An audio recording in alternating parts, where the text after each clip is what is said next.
Hello everyone. तो कैसे हैं आप लोग? उम्मीद करते हैं कि सभी लोग मस्त होंगे। तो दोस्तों, आज मैं स्टार्ट करने वाला हूं क्लास 11th का चैप्टर फर्स्ट, और बहुत ही बेसिक से आज मैं स्टार्ट करूंगा अपने लेक्चर को। और दोस्तों, इन फ्यूचर प्रतिदिन आपको क्लास 11th का एक एक लेक्चर मिलता रहेगा, और मैं टॉपिक वाइज आपका एनसीईआरटी का सिलेबस कंप्लीट कराने वाला हूं। ठीक है, तो यदि आप हमारे चैनल पर नए हैं तो हमारे चैनल को सब्सक्राइब करें, ताकि आपको लिंक जैसे ही मैं वीडियो अपलोड करूं मिल सके। ठीक है, तो चलिए देर ना करते हुए स्टार्ट करते हैं। फंडामेंटल फोर्सेस से हम आज के लेक्चर को स्टार्ट करने वाले हैं। फंडामेंटल फोर्सेस, ठीक है, fundamental forces. So friends, fundamental forces का मतलब क्या है? हमारे एवरीडे लाइफ में, या ऐसे कह सकते हो हमारे पूरे ब्रह्मांड में टोटल 4 तरह के फंडामेंटल फोर्सेस पाए जाते हैं। ठीक है, आपने वैसे तो बहुत सारे फोर्सेस पढ़ा होगा, फ्रिक्शन पढ़ा होगा, टेंशन पढ़ा होगा, ट्विस्टिंग, फिर उसके बाद बैलेंस्ड फोर्स, अनबैलेंस्ड फोर्स, फिर मतलब तरह तरह के फोर्सेस पढ़े होंगे। ठीक है, लेकिन बेसिकली अगर कहोगे तो हमारे पूरे ब्रह्मांड में सिर्फ 4 तरह के फोर्सेस पाए जाते हैं। वो चारों फोर्सेस देखिए कौन कौन से हैं, जिनके बारे में हम डिस्कस करने वाले हैं इस वीडियो में। जिनमें सबसे पहला फोर्स है हमारा gravitational force. Okay, gravitational force, ये हमारा फर्स्ट फोर्स है। दूसरा है electromagnetic force, electromagnetic force. Third one is weak nuclear force, weak nuclear force. And last one is strong nuclear force, strong nuclear force. तो देखिए, सबसे पहले ग्रेविटेशनल फोर्स क्या होता है इसके बारे में डिस्कस करते हैं। What do you mean by gravitational force? ठीक है, या फिर ग्रेविटेशनल फोर्स की उत्पत्ति कैसे हुई, कैसे लोगों को पता चला कि ग्रेविटेशनल फोर्स भी होता है। आपने वो स्टोरी सुना होगा कि न्यूटन अपने बागीचे में बैठे हुए थे, चाय पी रहे थे, तब तक एक एप्पल गिरा, और एप्पल को उठाया और सोचने लगे कि एप्पल गिरा तो नीचे ही क्यों गिरा, ऊपर क्यों नहीं चला गया, और इतना बड़ा एक डिस्कवरी कर दिया ग्रेविटेशनल फोर्स का। तो उसी ग्रेविटेशनल फोर्स के बारे में हमें पढ़ना है। ठीक है, जैसे हमने देखा है हमारे एवरीडे लाइफ में नदियाँ हमेशा पहाड़ से निकलती हैं और निकलते निकलते समुद्र तक पहुंच जाती हैं। ठीक है, इस ऑब्जेक्ट को अगर हम ऊपर की तरफ थ्रो करें तो नीचे ही आता है। बारिश की बूंदें हमेशा ऊपर से नीचे की तरफ ही आती हैं। कभी आपने सोचा कि ऐसा क्यों होता है?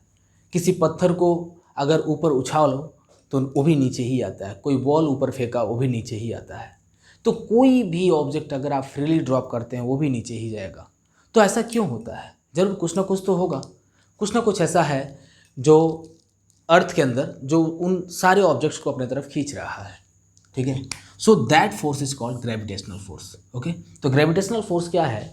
It is a type of force which act between two bodies due to their masses. ठीक है, एक ऐसा फोर्स जो दो बॉडीज के बीच में लगे और उनके मासेस के कारण लगे, उस फोर्स को हम बोलते हैं gravitational force. Okay, so gravitational force is a type of force which act between two bodies due to their masses. तो दोस्तों, इस ग्रेविटेशनल फोर्स के बारे में एक यूनिवर्सल लॉ ऑफ ग्रेविटेशन दिया गया है। ठीक है, उस यूनिवर्सल लॉ ऑफ ग्रेविटेशन को पहले मैं बताता हूँ, इसके बाद में इस ग्रेविटेशनल फोर्स के प्रॉपर्टीज़ के बारे में डिस्कस करते हैं। तो सबसे पहले देखो यूनिवर्सल लॉ ऑफ ग्रेविटेशन क्या है। वैसे तो आपने क्लास 9th में भी ऑलरेडी इस चीज़ को पढ़ चुका है कि let us consider two bodies having masses m1 and m2। Okay, let us consider two bodies having masses m1 and m2 which are separated by a distance r from their center. Okay, then a gravitational force will be act between them. अगर दो bodies हैं, पहली body का मास m1 है, दूसरी body का मास m2 है, दोनों किसी डिस्टेंस r पर रखे हुए हैं, तो उन दोनों बॉडीज के बीच में एक ग्रेविटेशनल फोर्स लगेगा।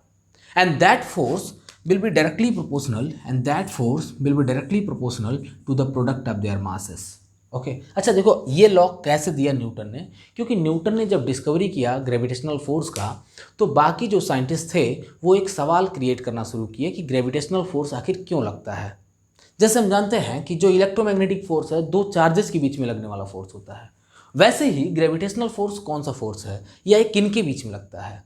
तो generally gravitational force is a type of force which act between two bodies due to their masses. ऐसा किसने कहा? न्यूटन ने।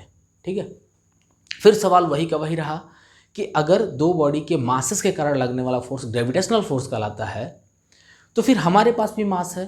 यदि मैं इस मार्कर को फ्रीली ड्रॉप करता हूँ तो ये अर्थ के टूवर्ड्स ना जाकर मेरे तरफ आना चाहिए, क्योंकि इससे ज़्यादा क्लोजर तो मैं हूँ ना, तो इसको मेरे तरफ आना चाहिए। मेरे पास भी मास है, इस मार्कर के पास भी मास है, फिर भी ये मेरे तरफ नहीं आकर अर्थ की तरफ जाती है।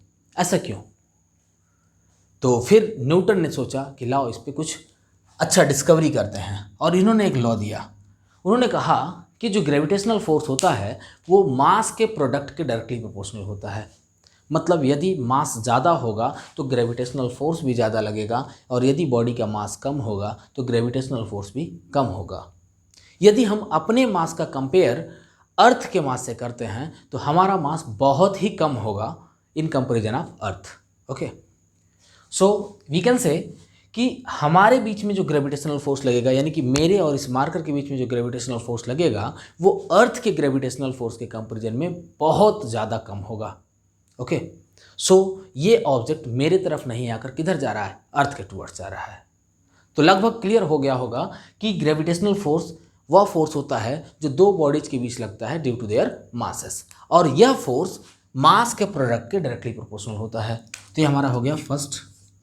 दूसरा इक्वेशन, फिर बाकी साइंटिस्टों ने ये कहा कि यदि ये मास के प्रोडक्ट के डायरेक्टली प्रोपोर्शनल होता है तो अर्थ से भी ज़्यादा हेवनली बॉडीज़ हमारे कह सकते हैं ब्रह्मांड में है, हमारे सोलर सिस्टम में है। तो इस ऑब्जेक्ट को अगर मैं ऐसे फ्रीली ड्रॉप करता हूँ, ऊपर की तरफ थ्रो करता हूँ या फिर फ्रीली ड्रॉप करता हूँ, तो ये हमारे अर्थ पर ना आकर उधर जाना चाहिए, उन हेवनली बॉडीज़ की तरफ जाना चाहिए, लेकिन उसके बावजूद भी ये अर्थ की तरफ आ रहा है। क्यों? तो फिर सवाल तो वही का वही रहा। फिर से न्यूटन ने कहा कि ये जो ग्रेविटेशनल फोर्स होता है वो डिस्टेंस के स्क्वायर के भी इन्वर्सली प्रोपोर्शनल होगा। यानी कि डिस्टेंस के स्क्वायर के इन्वर्सली प्रोपोर्शनल होने का मतलब क्या है कि दूरी जितना ही ज़्यादा बढ़ेगा ग्रेविटेशनल फोर्स उतना ही कम होता चला जाएगा, और यदि दूरी कम होगा तो ग्रेविटेशनल फोर्स बढ़ेगा। ओके, तो इन दोनों लॉ को मिलाकर एक बनाया गया यूनिवर्सल लॉ ऑफ ग्रेविटेशन। ठीक है, दोनों लॉ को कंबाइन किया गया। On combination of equation first and second we get on combination of equation first and second we get, देखिए क्या मिल जाएगा हमें।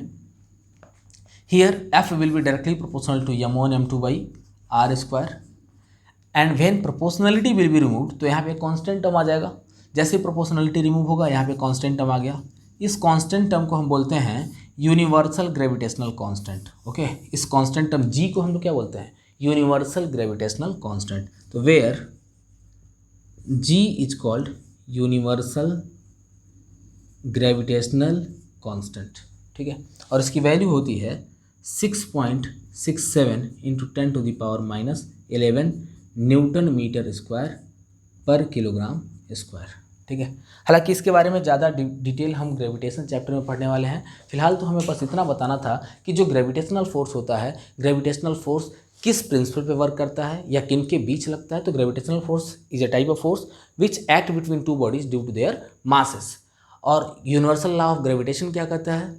Late us consider two bodies having masses m1 and m2 which are separated by a distance r from their centres, then a gravitational force will be active between them. Okay, और वह gravitational force product of mass के directly proportional होगा और distance के square के inversely proportional होगा। And when we combine these two equations तो हमें मिल जाएगा यह will be directly proportional to m1 m2 by r square. और जब प्रोपोर्शनलिटी रिमूव होगा तो यहाँ पे कांस्टेंट टर्म आ जाएगा, और इस कांस्टेंट टर्म को हम बोलते हैं यूनिवर्सल ग्रेविटेशनल कांस्टेंट। ओके, अब मैं बताता हूँ आपको कि ग्रेविटेशनल फोर्स का नेचर क्या होता है, ग्रेविटेशनल फोर्स आखिर किस टाइप का होता है। जनरली आपने देखा होगा कि जो ग्रेविटेशनल फोर्स होता है वो ऑलवेज अट्रैक्टिव नेचर का होता है। ऑलवेज अट्रैक्टिव नेचर का होने का सेंस क्या है कि अगर मैं इसको फ्रीली ड्रॉप करता हूँ तो ये अर्थ की तरफ जा रहा है, ऊपर की तरफ थ्रो करता हूँ तो भी ये अर्थ की तरफ जा रहा है। यानी कि अगर मैं स्टोन को ऊपर फेंकूँ तो भी नीचे ही जाएगा, आयरन को ऊपर फेंकूँ तो भी नीचे ही जाएगा। Means each and every object को अर्थ सिर्फ और सिर्फ अपने तरफ अट्रैक्ट करती है, कभी रिपेल नहीं करती। ठीक है, तो कह सकते हो कि ग्रेविटेशनल फोर्स एक ऐसा फोर्स है जो ऑलवेज अट्रैक्टिव नेचर का होता है। ठीक है, तो पहला हमने बताया कि ग्रेविटेशनल फोर्स ऑलवेज अट्रैक्टिव होता है। दूसरा, ये मास के प्रोडक्ट के डायरेक्टली प्रोपोर्शनल होता है। तीसरा जो ग्रेविटेशनल फोर्स होता है वो डिस्टेंस के स्क्वायर के इन्वर्सली प्रोपोर्शनल होता है। ओके। चौथा जो ग्रेविटेशनल फोर्स होता है वो कंजर्वेटिव नेचर का होता है। देखो जो फोर्सेस होते हैं वो दो तरह के होते हैं, पहला उनका नेचर जो होता है दो तरह का होता है, पहला कंजर्वेटिव नेचर और दूसरा नॉन कंजर्वेटिव नेचर। ठीक है। कंजर्वेटिव नेचर का मतलब क्या है कि वह फोर्स जो इनिशियल एंड फाइनल पोजीशन पे डिपेंड करे, उस फोर्स को हम बोलते हैं conservative forces. And those forces which depends on their path, यानी कि ऐसे फोर्सेस जो रास्ते पर डिपेंड करें, यानी जिस ट्रैक से जा रहे हैं उस ट्रैक के नेचर पर डिपेंड करें, उसको बोलते हैं नॉन कंजर्वेटिव फोर्स। जैसे अगर मैं बात करूं फ्रिक्शन फोर्स की, तो फ्रिक्शन फोर्स क्या होता है, एक नॉन कंजर्वेटिव फोर्स होता है। तो जो हमारा ग्रेविटेशनल फोर्स होता है वो एक कंजर्वेटिव फोर्स होता है।